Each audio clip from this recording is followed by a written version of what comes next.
வணக்கம் சார்.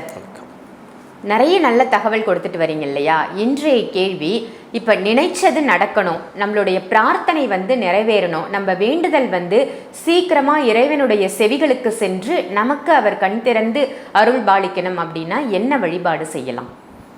ஸ்ரீ குருப்யோ நமஹ. மூகோபி யத் பிரசாதேன முகுந்த சகனாகதே ராஜராஜாகதே ரிக்தோ ராகவேந்திரம் தமாஸ்ரகே புதிர்பலம் யசோதைரியம் நிர்பயத்வம் மரோகதாம் அஜாட்யம் வாக்படத்பஞ்ச ஹனுமத் ஸ்மரணாத் பவேத். வக்ரதுண்ட மகாகாயா சூரியகோட்டி சமப்பிரபா அவிக்னம் குருமே தேவா சர்வகாரியேஷு சர்வதா. எனதர்மை குருநாதர் திருமுக புதுடைமூர்த்தி ஐயா அவர்களை வணங்கி நமது சேனல் நேயர்கள் அனைவருக்கும் எல்லாம் நிறைவாகட்டும். நினைத்த காரியம் நமக்கு நிறைவேறணும். ஏதாவது சிம்பிளாக ஏதாவது பண்ணலாமா? நம்ம ஏதோ ஒரு விஷயம் நமக்கு அப்படி இருக்கான்னா, மூலத்தோ விஷ்ணு ரூபாய் அக்ரதோ அப்படின்னு சொல்லி முப்பெரும் தேவர்களுடைய மும்மூர்த்திகளாக இருக்கக்கூடிய சிவன், விஷ்ணு, பிரம்மா இதோட அம்சமாக இருக்கக்கூடிய மரம்னா அரச மரம். பேர் அரச அப்படின்னு. சூரியனுடைய அம்சமும் குருவனுடைய அம்சமும் நிறைந்த ஒரு மரம். அதனுடைய காற்றே அதுதான் சொல்லும். இந்த புருஷனை அரசனை நம்பி புருஷனை விட்ட கதையாக இருக்குல்லன்னு ஒன்று சொல்லுவாங்க. இப்போ குழந்தை பாக்கியம் இல்லைங்கிறவங்க அந்த காலையில் நேரத்தில் போய் அரச மரத்தை சுற்றினால் அதிலிருந்து வரக்கூடிய அந்த ஓசோன் காற்று, அதிலிருந்து சுத்திகரிக்கப்பட்டு நமக்கு கிடைக்கக்கூடிய அந்த காற்றினுடைய தன்மை நமக்கு உள்ள சேஞ்சஸ் பண்ணும் அப்படின்னு சொல்லியிருக்காங்க இல்லையா? இப்போ அந்த அரச மரம் ரொம்ப விசேஷமான ஒரு மரம். மரங்களிலேயே ராஜா குருவினுடைய தன்மை கொண்டது, அதில் சூரியனுடைய தன்மையும் கொண்டது. குரு சூரியன் சேர்ந்தால் சிவராஜ யோகம்னு சொல்லுவாங்க. அப்போ நமக்கு யோகங்கள் கிடைக்கும், நம்மளுடைய பிரச்சனைகள் தீரணும். அப்படிங்கிறதுக்கு என்ன பண்ணணுங்கிறதுக்கு இதுதான். தெய்வத்திற்கெல்லாம் எப்படி ஒவ்வொரு கோவில்லையும் ஒவ்வொரு தெய்வம், அந்த தெய்வத்திற்கு ஒரு முக்கியத்துவம் இருக்கோ அதே மாதிரி நம்ம எங்கே இருந்தாலுமே ஒரு ஸ்தலவிருக்ஷம் அப்படின்னு சொல்லிட்டு ஒவ்வொரு கோவிலில் இருக்கும்.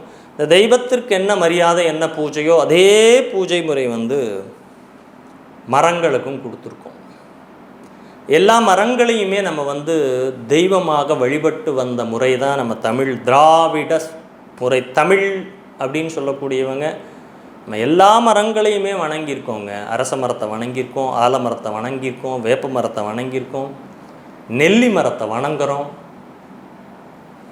வன்னி மரத்தை வணங்குறோம், புரச மரத்தை வணங்குறோம். எதெல்லாம் எனக்கு நன்மை இயற்கையில் எதெல்லாம் எனக்கு நன்மையை கொடுக்குதோ, நீர், நெருப்பு, காற்று, மண், ஆகாயம், இந்த 5 பூதங்களையும் வணங்குவது தான் நம்ம மதம். சூரியனையும் சந்திரனையும் வணங்கக்கூடிய மதம். சும்மாலாம் எதையும் பண்ணிட்டு போகல, சும்மா சொல்லலாம் சனாதனத்தை பற்றி பேச்சு. இந்த சனாதனம் ஒவ்வொரு மரத்தையும் இறைவனாக வழிபட்டு வந்தான், அதை ஒரு இறையாக வழிபட்டு வந்தான். அது கீழே ஒரு கல்லை நட்டு வச்சான், அது சாமின்னு கும்பிட்டான். இந்த பயம் இருந்தது, மரத்தை வெட்டாமல் இருந்தான். எத்தனை அவஸ்தைப்பட்டுருக்கோம் இந்த 2 மாதமாக. வெயில் வெயில் வெயில்னு. என்ன காரணம்? உலக வெப்பமயமாதல்லாம் இருக்கிற மரங்களெல்லாம் தூக்கியாச்சு. அப்போ உலகம் வெப்பமயமாகாமல் என்ன பண்ணும்? மரம் எவ்வளோ பெரிய விஷயத்தை செய்யுது. அந்த நீர்நிலையை தக்க வைக்குது, கீழே இருக்கிற பூமியோட தன்மையை காப்பாற்றுது. ஒவ்வொருத்தருடைய வீட்லேயும் தென்மேற்கு மூலையில் ஒரு மரம் இருந்ததுன்னா அந்த மரம் அந்த வீட்டுக்கு பாதுகாப்பாக அமையக்கூடியதாக இருக்குது. எவ்வளவு விஷயங்களும் நம்ம சொல்லிகிட்டே போகலாம். அப்போ மரம் அப்படிங்கிறது இந்த இயற்கையை காப்பாற்றுவதற்கே அந்த மரங்களை வழிபடு, அதை ஒரு சாமியாக மாற்றி வச்சான். அதுதான் ஹிந்து மதம். அது வழியாக வரக்கூடிய விஷயங்களே அழிக்காமல் இருக்கணும். நீ புதுசாக ஒன்று உருவாக்க வேண்டாம், இருக்கிறத அழிச்சிட்டு போயிட்டேன்னா அதுதான் கஷ்டம். வாஸ்து அமைப்புகள் எல்லாமே இதை தானே சொல்லுது. கிழக்கு பார்த்த மாதிரி இருக்கணும், மேற்கே உயர்ந்தும் கிழக்கே தாழ்ந்தும் இருக்கணும். ஏன்னா வடகிழக்கு பருவக்காற்று, வடகிழக்கு பருவக்காற்று, தென்மேற்கு பருவக்காற்று, வெயில், மழை, இதிலிருந்தெல்லாம் உங்களுடைய வெளியிருக்கு சுற்றுச்சூழல், இதிலிருந்தெல்லாம் நம்ம பாதுகாக்கப்பட வேண்டுங்கிறது தான் நம்ம வீட்டு அமைப்பே அப்படி பண்ணுறோம். வீட்டு அமைப்பு நல்ல இயற்கைக்கு ஒத்து போச்சுன்னா தான் உங்கள் ஆரோக்கியம் நல்லாயிருக்கும். அதனால தான் வாஸ்துங்கிறதே உருவாக்கப்பட்டது. அறிவியல் பூர்வமானது வாஸ்து சாஸ்திரம் இல்லையா? அப்படி இந்த மரங்கள் எவ்வளவு முக்கியங்கிறதுக்கோசரம் இதை சொன்னோம். அப்போது அரச மர இலையை வைத்து கொண்டு நம்ம செய்ய வேண்டிய ஒரு வழிபாடுகள். ஒருவருக்கு பல தேவைகள் இருக்கும். எனக்கு நிறைய தேவை இருக்கும் இல்லையா? எனக்கு ஒரு விதமான பிரார்த்தனைகள் இருக்கும், பார்த்துட்ருக்குற உங்களுக்கு ஒரு விதமான பிரார்த்தனைகள் இருக்கும். படிப்பு, வேலை, பதவி, சம்பளம், தொழில், கடன், செல்வம், திருமணம், குழந்தை பாக்கியம், பல பல பல பல எவ்வளோ மனுஷ வாழ்க்கையில் இன்றைக்கி ஒன்று நாளைக்கு ஒன்று. ஒரு விஷயம் கிடச்சிருச்சுன்னா நின்று போயிட்டோமா, எனக்கு எல்லாம் கிடச்சிருச்சு, குறையொன்றும் இல்லை கோவிந்தான்னு இருக்கீங்களா? இல்லையே. அடுத்தது இன்னொன்று, ஏன்னா மனம் என்ற பாம்பும்பாங்க, புஸ்ஸு புஸ்ஸு புஸ்ஸுன்னு எதோ ஒன்று அது ஆசைப்பட்டுட்டே தான் இருக்க போகுது. அப்பேற்பட்ட பல பல ஆசைகள், பல பல தேவைகள் நமக்கு இருந்துகிட்டே தான் இருக்குது. நிலம் இருக்குது, வீடு கட்ட முடியலன்னு ஆசை. நிலமே இல்லாதவனுக்கு நிலம் வாங்கணும்னு ஆசை. சைக்கிளில் போயிட்டுருக்காரு, டிவிஎஸ் 50யாவது இருந்தால் பரவாயில்லையேன்னு தோணும். சரி, டிவிஎஸ் 50 கிடச்சிருச்சுன்னா ஒரு நல்ல ஹீரோ ஹோண்டா பைக்கில் போக மாட்டேனான்னு தோணும். அதுக்கு கொடுத்துட்டான்னா ஒரு மாருதி 800ஆவது இருந்தால் பரவாயில்லன்னு தோணும். அப்புறம் ஆடி வரைக்கும் யோசிப்போம். இதுதான் நம்ம மனுஷ மனம் இல்லையா? அப்போ நியாயமான நம்மளுடைய கோரிக்கைகள், நியாயமான நம்மளுடைய பேராசை பெரும் நஷ்டம், நியாயமாக உங்களுக்கு இது தேவை அப்படிங்கிற நம்மளுடைய கோரிக்கைகள் இருக்கும் பட்சத்தில் அரச மர விநாயகரை பிடிச்சிக்குங்க. ஏன்னா அரச மரத்தை காப்பாற்றணுன்னு தான் விநாயகரை வச்சாங்க. இல்லைன்னா அதையும் அடித்து போட்டு ரோடு போட்டுருவானுங்க, பாலம் கட்டிடுவானுங்க, இன்னும் கஷ்டப்பட ஆரம்பிச்சிடும். மரம் நடுவோம், மழை பெறுவோம். மரம் ரொம்ப முக்கியங்க. வாழ்க்கையில் நீ என்ன சாதிச்சேங்கிறதுக்கு ஒரு மரமாவது நடணும், ரொம்ப முக்கியம். இது மூலியமாக உங்களிடத்திலே என்னுடைய கோரிக்கை. ஆன்மீகம் பரிகாரம் சேனல் நேயர்கள் எத்தனை பேர் சப்ஸ்கிரைபர்ஸ் இருக்கீங்க? எந்த ஊரில் எந்த தேசத்தில் வேணால் இருங்க, உங்களால் முடிஞ்ச ஒரு மரமாவது நடுங்க. அசோக மரம் நடுங்க, உங்கள் சோகங்களும் போகும், எல்லாருக்கும் நன்மையும் கிடைக்கும் இல்லையா? ஒரு மரமாவது வாழ்க்கையில் நடுங்கயா. எங்கள் குருநாதர் சொல்லக்கூடியது பரிகாரமே மரம் நடுவது தான். முக்கியமாக உங்களோட நட்சத்திரத்துக்கு உண்டான மரத்தை நடுங்களேன். ஒரு சதயத்தில் பிறந்திருக்கீங்கன்னா கடம்ப மரம்னு இருக்குது, அந்த கடம்ப மரத்தை நட்டு வைங்களேன். ஒவ்வொரு நட்சத்திரத்துக்கும் ஒவ்வொரு மரங்கள்னு இருக்குது. ஸோ அந்த மரத்தை நட்டு வைக்கும் பொழுது, சுவாத்தியில் பிறந்திருக்கீங்களா, மருத மரம், இதை நட்டு வைங்க. எங்கே பிளேஸ் இருக்கோ நமக்கு பக்கத்தில், இல்லை ஒரு குளம் இருக்குது, குளத்தை சுற்றி மரம் நடலாமே. நெட்டு அதுக்கு எத்தனை பராமரித்து அது வளர்ந்துக்குச்சுன்னா குளத்தையும் காப்பாற்றும், உங்கள் குலத்தையும் காப்பாற்றும், நமக்கு அடுத்து வரக்கூடிய சந்ததியும் காப்பாற்றும் இல்லையா? அப்போ இது ரொம்ப முக்கியமான கோரிக்கை, இது விழிப்புணர்வு கோரிக்கை. இயற்கையே காப்பாற்றணும், நம்ம கையில் தான் இருக்குது. அப்போ அரச மரத்தடி விநாயகர், அவரை போய் பார்க்கணும். அரச இலையை செய்து எப்படி ஒரு வழிபாடை நம்ம செய்கிறதுங்கிறத பார்ப்போம். அரச மரத்தடி விநாயகருக்கு போய் 108 அரச இலையை எடுத்துக்கணும்.